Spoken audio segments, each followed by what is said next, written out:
Alors bonjour les jeunes Hoffmanniens, j'espère que vous allez bien. Alors je m'adresse dans cette vidéo spécialement aux étudiants de la première année collège, d'accord, groupe A et groupe B.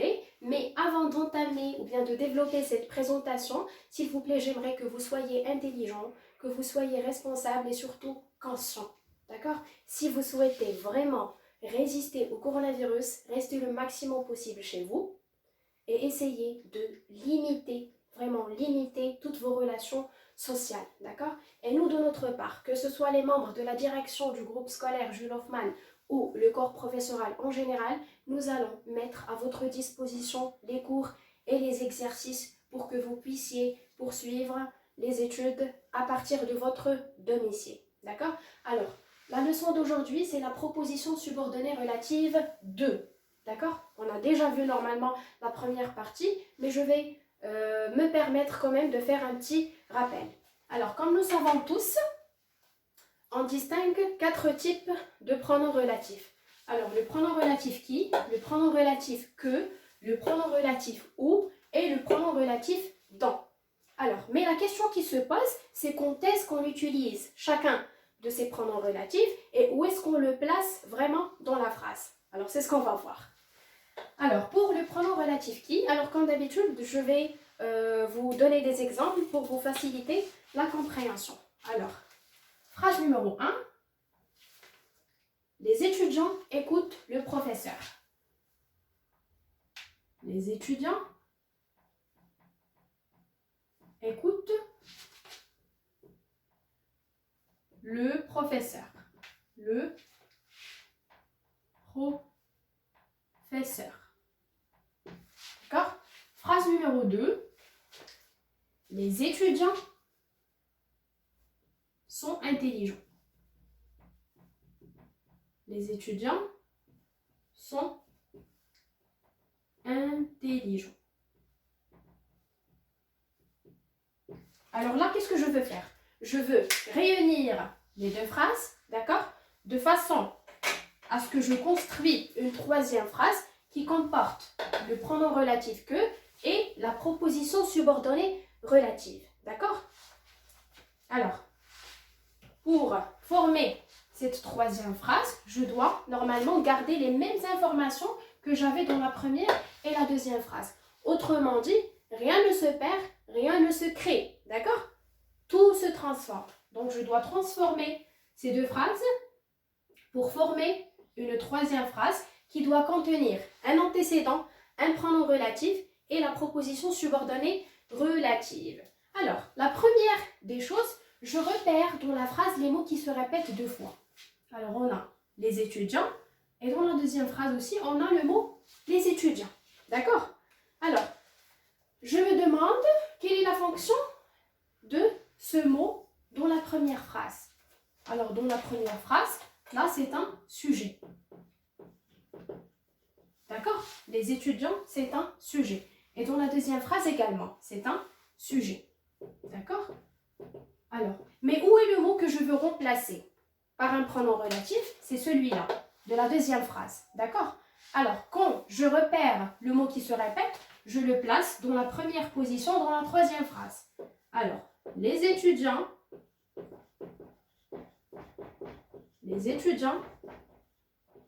qu'est-ce que je vais mettre? Alors, les étudiants, c'est un antécédent. D'accord? C'est un antécédent. Après l'antécédent, qu'est-ce qu'on met? Directement après l'antécédent, on met le pronom relatif. Alors, quand on a un sujet et quand on veut le remplacer, on le remplace par le pronom relatif qui. D'accord? Alors, les étudiants qui. Les étudiants, c'est l'antécédent. Qui, c'est le pronom relatif. D'accord? Alors, les étudiants qui. En troisième position, qu'est-ce que je mets? Je mets le reste de la première phrase. Écoute le professeur. Les étudiants qui écoutent le professeur. Et en dernière position, qu'est-ce que je mets? Le reste de la deuxième phrase, c'est-à-dire sont intelligents. Les étudiants qui écoutent le professeur sont sont intelligents. J'espère que c'est clair pour tout le monde. Alors, les étudiants qui écoutent le professeur sont intelligents. Et comme ça, j'ai formé une troisième phrase, d'accord, qui contient un antécédent, un pronom relatif et la proposition subordonnée relative. Alors, qu'est-ce qu'on peut dire ici? On peut dire que le pronom relatif qui, qu'est-ce qu'il remplace? Alors, il remplace le sujet du verbe. Remplace le sujet du verbe.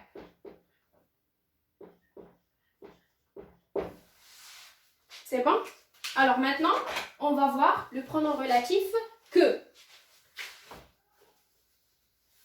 Mais plutôt, avant de passer au pronom relatif, qu'est-ce qu'on peut dire ici? Que la proposition subordonnée relative, elle constitue une expansion du groupe nominal sujet. D'accord? On peut dire que la proposition subordonnée relative constitue une expansion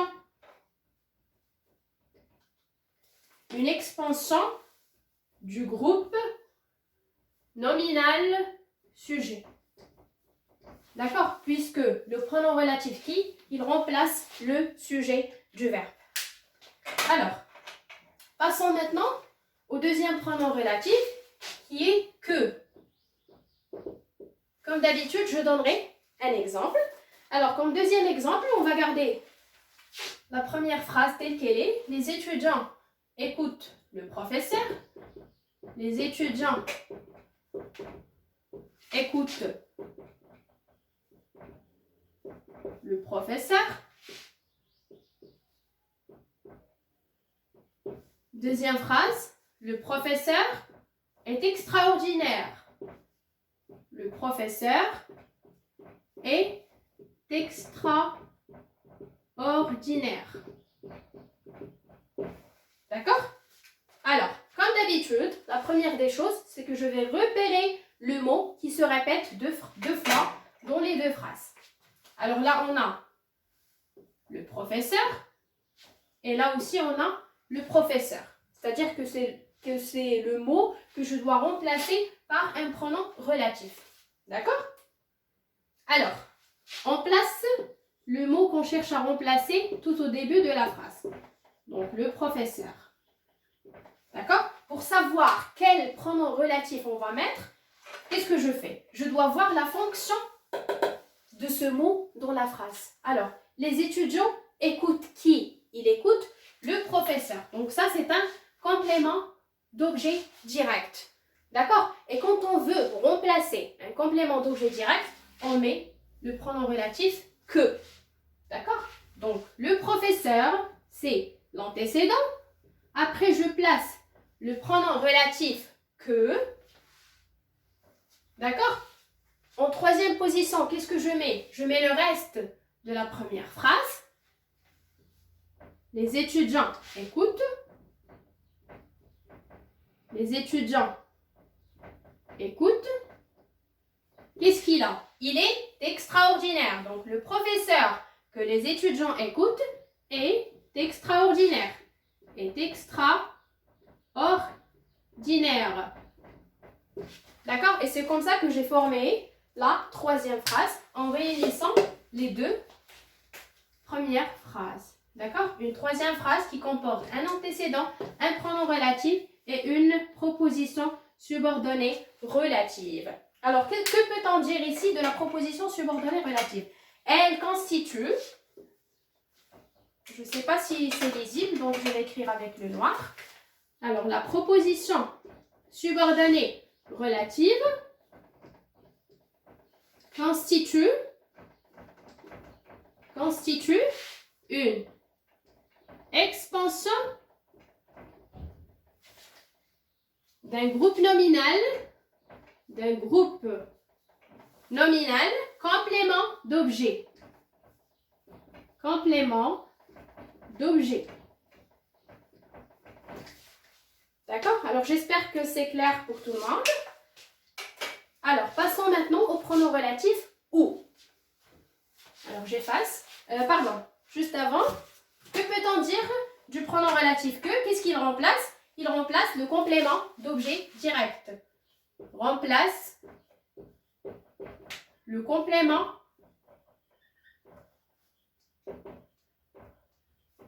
d'objet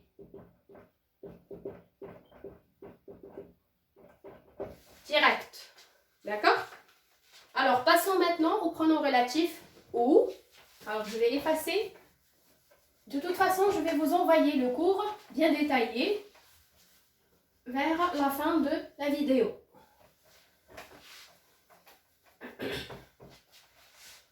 Alors, pour le pronom relatif où,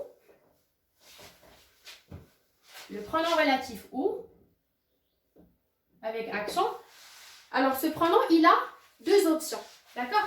Il peut remplacer le lieu, comme il peut remplacer le temps, d'accord?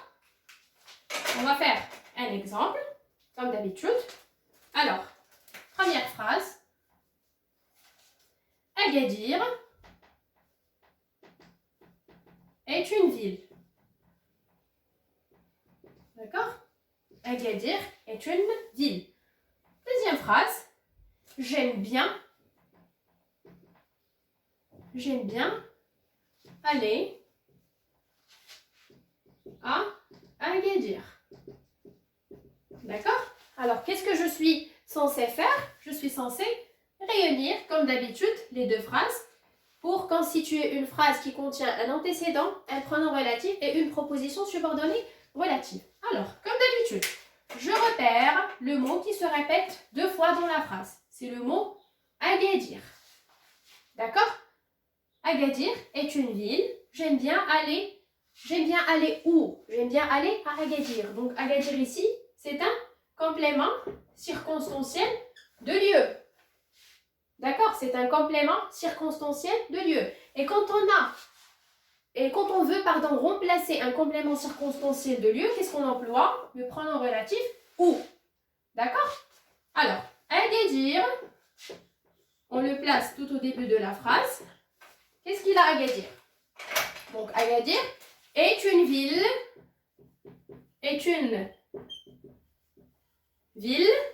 où, voilà le pronom relatif, où, là, en dernière position, on met le reste de la deuxième phrase. Où j'aime bien aller. D'accord? C'est simple. Agadir est une ville où j'aime bien aller. Alors là, on a mis où parce qu'on a un complément circonstanciel de lieu. Maintenant, on verra un exemple avec un complément circonstanciel de temps.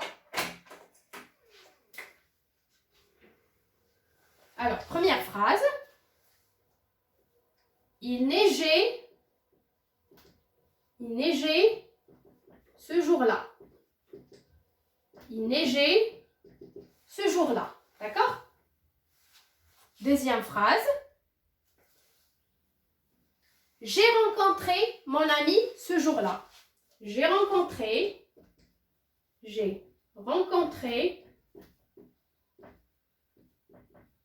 mon ami ce jour-là. Ce jour-là. D'accord? Alors, je vais repérer le mot qui se répète deux fois dans les deux phrases. Alors, il neigeait ce jour-là. J'ai rencontré mon ami ce jour-là. Alors, ce jour-là, c'est le mot qui se répète dans les deux phrases. D'accord? Mais là, on va faire une petite transformation. C'est qu'on va changer l'article démonstratif, d'accord? On va le changer par un article défini. D'accord? On va dire le jour. D'accord? Le jour. Qu'est-ce qu'on a ici? J'ai rencontré mon ami quand? Je l'ai rencontré ce jour-là. D'accord? Alors, ce jour-là, c'est un complément circonstanciel de temps. Et quand on a un complément circonstanciel de temps, on met le pronom relatif où. Alors, le jour où j'ai rencontré mon ami, il neigeait. Ou bien, le jour où il neigeait, j'ai rencontré mon ami. Là, les deux sont corrects. Alors, le jour où j'ai rencontré mon ami, il neigeait. Il neigeait. D'accord? Alors, que peut-on dire de la proposition subordonnée relative ici?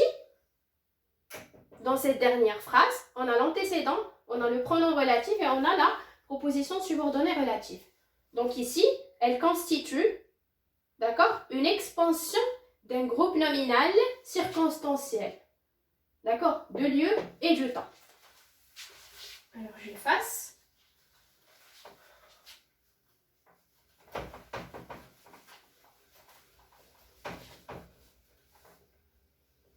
Alors, pour le pronom relatif où, on a dit que la proposition subordonnée relative constitue une expansion du groupe nominal complément circonstanciel. Complément circonstanciel. Voilà. Alors, il nous reste maintenant le dernier pronom relatif, le pronom dans. D'accord? Le pronom dans. Alors, ce pronom relatif, les élèves, ils le jugent difficile. D'accord? Pourquoi? Parce qu'il n'a pas vraiment d'équivalent dans les autres langues. Mais en réalité, il est très facile. On va appliquer la même règle. Vous allez voir. Alors, premier exemple toujours. Les étudiants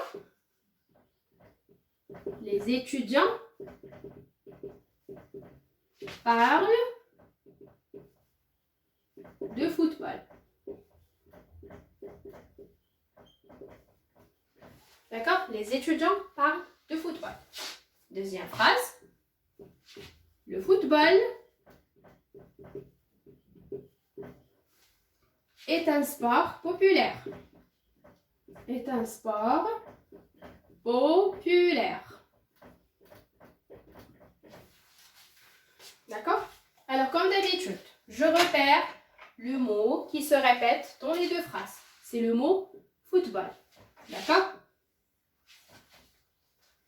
Je me demande quelle est sa fonction dans la première phrase. Les étudiants parlent de football. Est-ce que c'est un sujet? Non. Donc, c'est quoi sa fonction? Dans la première phrase, donc, les étudiants, ils parlent de quelque chose. D'accord? Les étudiants parlent de quelque chose. Alors là, le verbe, on a un verbe ici. Le verbe, il constitue son complément avec quoi? Avec la préposition de. D'accord? Alors, quand est-ce qu'on utilise le pronom relatif dans? On l'utilise quand on a des verbes qui constituent leur complément avec la préposition de. D'accord? Parler de, avoir envie de. D'accord? Alors, c'est là où on utilise le pronom relatif de, dans. Alors, vous allez voir, qu'est-ce qu'on va faire? On va placer, comme d'habitude, dans la troisième phrase, le mot football. Le football. D'accord? Puisqu'on a ici le verbe plus la préposition de, on va mettre le pronom relatif dans. Alors, le football dans. Donc, on a l'antécédent et le pronom relatif. En troisième position, on va faire la suite ou bien ce qui reste de la première phrase. Dans les étudiants parlent. Dans les étudiants parlent. Est un sport populaire. Est un sport populaire. D'accord? Alors, le football dont les étudiants parlent, est un sport populaire. D'accord? Alors, que peut-on dire de dans? Alors, le pronom relatif dans s'utilise avec tous les verbes qui constituent leur complément avec la préposition dans. Dans s'utilise avec tous les verbes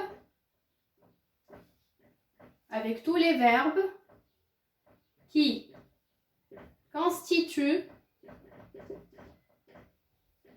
leur complément